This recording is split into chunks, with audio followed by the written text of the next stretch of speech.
સ્વાગત છે વિદ્યાર્થી મિત્રો આજના નવા વિડીયોમાં. સરળ સંસ્કૃત ચેનલમાં આપનું હાર્દિક સ્વાગત છે. આજે આપણે ધોરણ 9 પહેલા નંબરનું ચેપ્ટર છે ચમરચનમ, એનો આજે આપણે અભ્યાસ કરીશું. તો એકદમ સરળ ભાષામાં સમજૂતી અને એકદમ ગુજરાતી અને સંસ્કૃતનું ભાષાંતર સાથે આપણે પહેલા નંબરનું ચેપ્ટર છે ચમરચનમ, એનો આપણે અભ્યાસ કરીશું. ચમરચનમ એટલે શું થાય? તો કે ચમરચનમનો અર્થ એવો થાય કે પૂજા કરવી. આપણે કોઈ પણ દેવી દેવતાઓની પૂજા કરતા હોય છે, અન્ય કેટલાક દેવોને પ્રાર્થના કરવાની વાત છે, તો એ આમાં છે ચમરચનમ એટલે પૂજા. પ્રસ્તાવનાથી આપણે શરૂઆત કરીશું. એકદમ સરળ ભાષામાં શીખી શકાય અને સમજી શકાય એવી ભાષામાં આપણે અભ્યાસ કરવાનો છે. ચમરચનમ એટલે પૂજા કરવી, બરોબર? એવો થાય. આપણે પ્રસ્તાવનાથી શરૂઆત કરીએ. વેદો ભારતના પ્રાચીન સમાજ અને ધર્મના આધારભૂત ગ્રંથો છે. જો વેદ છે એ આપણી ભારતીય પરંપરાના કેવા ગ્રંથો છે? તો કે આધારભૂત. વેદ થકી આપણી ભારતીય સંસ્કૃતિનો છે એ પાયો નાખવામાં આવ્યો છે. વેદ 4 છે. જો 4 પ્રકારના વેદો છે એ ભારતીય પરંપરામાં જોવા મળે છે. કયા કયા? તો કે ઋગ્વેદ છે, યજુર્વેદ છે, સામવેદ છે અને અથર્વવેદ છે. વેદમાં આવતા વચનોને મંત્ર કહે છે. જો વેદમાં જેટલા પણ વચનો આવે છે એ બધા જ વચનો છે એ મંત્ર તરીકે ઓળખવામાં આવે છે. વેદો મંત્રોમાં ક્યારેક સ્તુતિ કરવામાં આવે છે તો ક્યારેક પ્રાર્થના.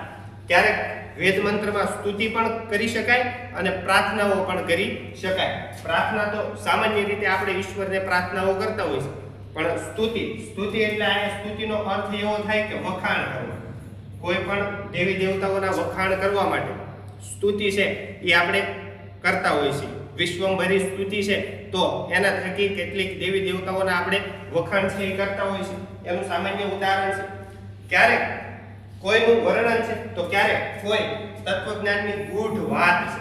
કોઈ દેવી દેવતાઓનું વર્ણન છે, ધાર્મિક પરંપરાનું વર્ણન છે, તો કોઈ ગૂઢ વાત એમાં કરેલી છે. પ્રસ્તુત પાઠમાં સ્તુતિ, પ્રાર્થના, પૂજન, નમન માટેના 3 મંત્રોનો સમાવેશ કરવામાં આવ્યો છે. 3 જેટલા મંત્રો છે એનો સમાવેશ કરવામાં આવ્યો છે. આ 3 આગળ પ્રસ્તાવના. વેદ વગેરેમાંથી પ્રેરણા લઈને અનેક સ્તુતિઓ, પ્રાર્થનાઓ જુદા જુદા છંદોમાં રચવામાં આવી છે. જો વેદ વગેરેમાંથી કેટલીક એવી બાબતો છે જે લેવામાં આવી છે, ઓકે, પ્રેરણા લેવામાં આવી છે, જેના થકી સ્તુતિઓનું નિર્માણ થયું છે અને પ્રાર્થનાઓનું પણ નિર્માણ થયું છે અને તે લખવામાં આવ્યું છે, જે લોકમાનસમાં સુરક્ષિત રહીને આપણી પાસે પહોંચી છે. લોકમાનસમાં લોકો દ્વારા જે કાંઈ બોલાતી પંક્તિઓ છે, મંત્ર છે, વચનો છે, એ આજે પણ લોકોના મનમાં છે એ સુરક્ષિત રીતે છે. સુરક્ષિત એટલે કોઈ પણ હાનિ પહોંચાડ્યા વગર લોકો આજે એ મંત્રો, પ્રાર્થનાઓ અને સ્તુતિઓ છે એ કરતા હોય છે.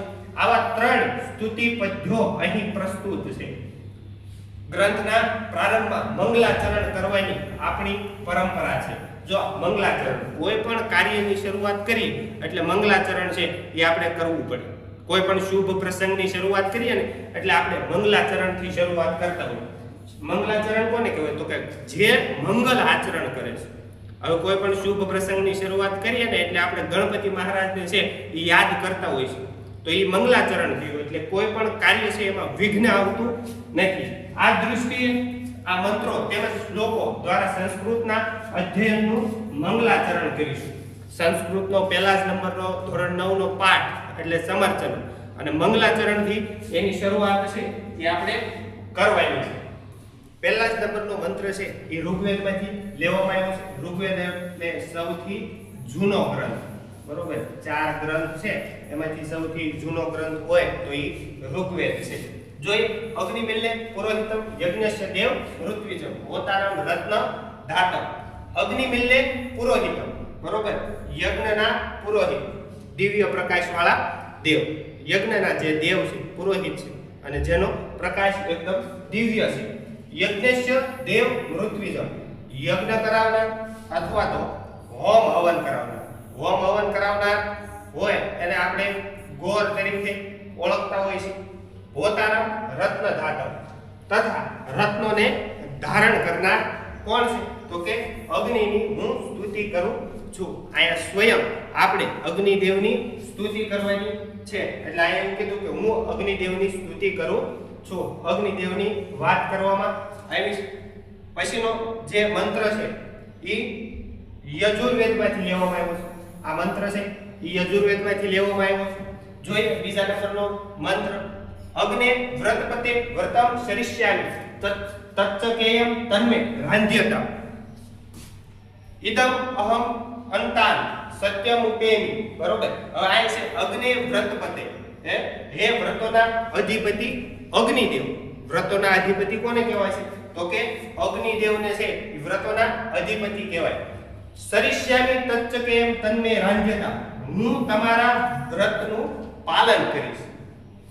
હું તમારા વ્રતનું પાલન કરીશ. તન્મે રાંધ્યતામ એટલે કે વ્રતની મને સિદ્ધિ કરાવો. બરોબર. અગ્નિદેવની સ્તુતિ કરે છે. એની પાસેથી એવું કહે છે કે હું તમારા વ્રતનું પાલન કરીશ તો એ વ્રતની મને સિદ્ધિ કરાવો. ઇદમ અહમ અંતાત સત્યમુપેમિ. આ હું અસત્યના માર્ગથી સત્યના માર્ગ તરફ ગતિ કરું છું. તો અગ્નિદેવ પાસેથી કયું એક મંત્ર છે એ લેવામાં આવ્યો છે. પરીક્ષામાં કદાચ પૂછાય કે અગ્નિદેવ પાસેથી કયું વ્રત લેવામાં આવ્યું છે? તો કે અસત્યના માર્ગથી સત્યના માર્ગ તરફ જવાનું વ્રત છે એ અગ્નિદેવ પાસેથી લેવામાં આવ્યું છે. પછીનો જે મંત્ર આપેલો છે એ જોઈએ. યજુર્વેદમાંથી લેવામાં આવેલો આ મંત્ર ત્રીજા નંબરનો મંત્ર છે એ યજુર્વેદમાંથી લેવામાં આવ્યો છે. નમઃ શંભવાય ચ મયો ભવાય ચ નમઃ શંકરાય ચ મયસ્કરાય ચ નમઃ શિવાય ચ શિવતરાય ચ. શિવ ભગવાનની વાત કરવામાં આવી છે. શું કહે છે? નમઃ શંભવાય ચ મયો ભવાય ચ. કલ્યાણ કે સુખને જન્માવનાર. કલ્યાણ કે સુખને જેનાથી આપણું કલ્યાણ છે, જેનાથી આપણું સુખ છે એવા જન્માવનારા એવા અનેક સુખના. બરોબર. અને એવા અનેક સુખના દાતા જેને નમસ્કાર. તો ભગવાન શિવની વાત કરવામાં આવી છે કે ભગવાન શિવ છે એને નમસ્કાર કરવાના છે. જે સુખ જન્માવે છે, બરોબર, જે કલ્યાણ કરે છે એવા શિવને નમસ્કાર હો. એવા શિવને નમસ્કાર કરવાના છે. મયસ્કરાય ચ નમઃ શિવાય ચ શિવતરાય ચ. બરોબર. હવે આગળ જોઈએ. જે કલ્યાણ કરે છે, જે બધા જ વ્યક્તિઓનું બધાનું કલ્યાણ કરે છે એવા ભગવાન શિવ તેમજ સુખાકારી છે એને શું કરવાનું છે? નમસ્કાર કરવાના છે. જે શિવ પરમ કલ્યાણ રૂપ અને અતિશય કલ્યાણકારી છે તેને નમસ્કાર કરો. જે ભગવાન શિવ છે એ આપણને ખબર છે અતિશય કલ્યાણકારી દેવ છે, દેવોના દેવ, જેને આપણે મહાદેવ તરીકે ઓળખીએ છીએ. તો એ સુખ આપે છે, બધાનું કલ્યાણ જોવે છે, બધાને અતિશય કલ્યાણકારી છે એ લાગતા હોય છે. પછીનો જે મંત્ર છે એનો આપણે અભ્યાસ કરીએ. તો અહીંયા કેટલાક દેવી દેવતાઓની વાત છે. તો કે કયા દેવી દેવતાઓની વાત છે? બ્રહ્મા, વરુણ, ઇન્દ્ર, રુદ્ર અને મરુત. આટલા દેવતાઓની વાત છે એ આ કરવામાં આવી છે. તો જોઈએ. યમ બ્રહ્મા વરુણેન્દ્ર રુદ્ર મરુત સ્તુન્વંતિ દિવ્યે સ્તવે વેદે સાનુપદ ક્રમોપનિષતે ગાયંતિ સમ સામગા. જો હવે આ એવું કીધું કે યમ બ્રહ્મા વરુણેન્દ્ર રુદ્ર મરુત એટલે કે જેની બ્રહ્મા, વરુણ અને રુદ્ર અને અન્ય કેટલાક દિવ્ય સ્ત્રોતો વડે જેની પૂજા થાય છે, જેની પૂજા કરવામાં આવે છે, બરોબર, એવા ક્રમોપનિષદે ગાયંતિ સામગા. બરોબર. તેનું સામનું ગાન કરનાર ઋષિઓ છે જેનું 6 વેદાંગો પદપાઠ, ક્રમપાઠ તેમજ ઉપનિષદો સહિત વેદો વડે ગાન કરે છે. જો વેદાંગ કેટલા છે? વેદાંગ તો કે 6 છે. બરોબર. વેદો કેટલા છે? તો કે 4 છે. 4 વેદો અને 6 જેટલા વેદાંગો છે. જે ઉપનિષદ છે, ક્રમપાઠ છે, પદપાઠ છે, જેનો સમાવેશ થાય છે. ધાન્યાવસ્થિત તદને મનસા પશ્યંતિ યમ યોગિનો યસ્યાંતમ ન વિદુ સુરાસુરગણા દેવાય તસ્મે નમઃ. જે માણસ બરોબર જેનું યોગીઓ ધ્યાનની અવસ્થાને પ્રાપ્ત થયેલા યોગીઓ છે, કેટલાક ઋષિમુનિઓ છે જે પોતે ધ્યાનની અવસ્થા છે એ પ્રાપ્ત કરે છે, એવા ધ્યાનની અવસ્થાને પ્રાપ્ત કરેલા અથવા તો પ્રાપ્ત થયેલા મન વડે શું કરે છે? દર્શન કરે છે. ધ્યાનમાં બેસે છે એટલે કેટલાક યોગીઓને છે એ ધ્યાન ધરે છે એટલે એ સ્વયં આવા ઇન્દ્રદેવ, વરુણ, મરુત એવા કેટલાક દેવી દેવતાઓની છે એ મનથી પોતે દર્શન કરી શકતા હોય છે. જેના અંતને દેવો તેમજ અસુરો ગણો.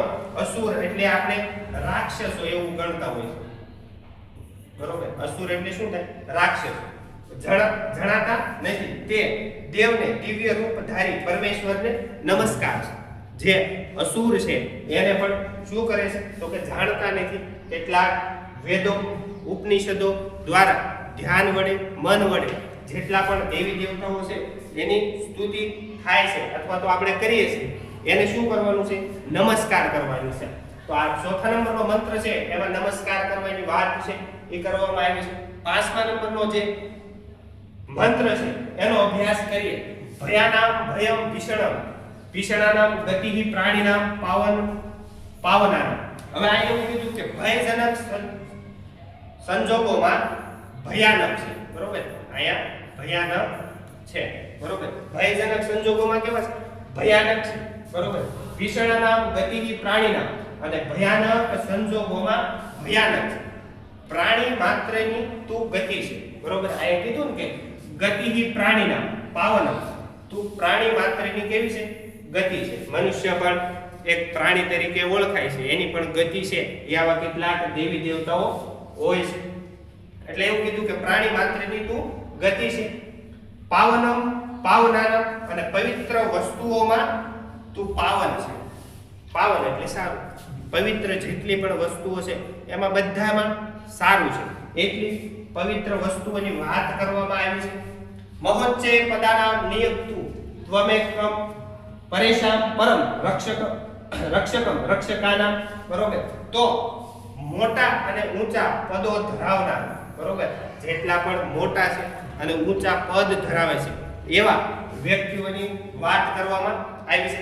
ત્વમેકમ પરેશાન પરમ રક્ષકમ રક્ષકાનામ, તું એક માત્ર નિયંત્રક છે. જેટલા પણ મોટા લોકો છે અને જેટલા પણ મોટા પદ ઉપર બેઠેલા લોકો છે એનું એક જ માત્ર રક્ષક, કોઈ દેવી દેવતા અથવા તો કોઈ પણ એવી દેવી શક્તિ છે એ જ એનું રક્ષણ છે એ કરી શકે છે, એનું નિયંત્રણ છે એ કરી શકે છે. રક્ષકમ રક્ષકાનામ, બરોબર. રક્ષણ છે અથવા તો નિયંત્રણ છે એ કરી શકે છે. અને ઉત્તમમાં ઉત્તમ અને રક્ષકોમાં રક્ષક છે, બરોબર. ઉત્તમમાં પણ ઉત્તમ જેને ગણી શકાય અને રક્ષકોમાં પણ જેને રક્ષક છે એ ગણી શકાય એવા આયા દેવી દેવતાઓની વાત છે કે કોઈ પણ ભયાનક સંજોગોમાં ભયાનક છે, બરોબર. કોઈ પણ પવિત્ર વસ્તુઓમાં પાવન છે અને રક્ષકોમાં રક્ષક છે, તેમજ ઉત્તમમાં અતિ ઉત્તમ છે એવી વાત કરવામાં આવી છે. છઠ્ઠા નંબરનો મંત્ર છે એનો અભ્યાસ કરીએ. વયમ ત્વા સ્મરામો વયમ ત્વા ભજામો વયમ ત્વા જગત સાક્ષી રૂપમ નમામો સદેકમ નિધાનમ નિરાલંબ મિશમ ભવાંભવ ધીપતો શરણમ વ્રજામો.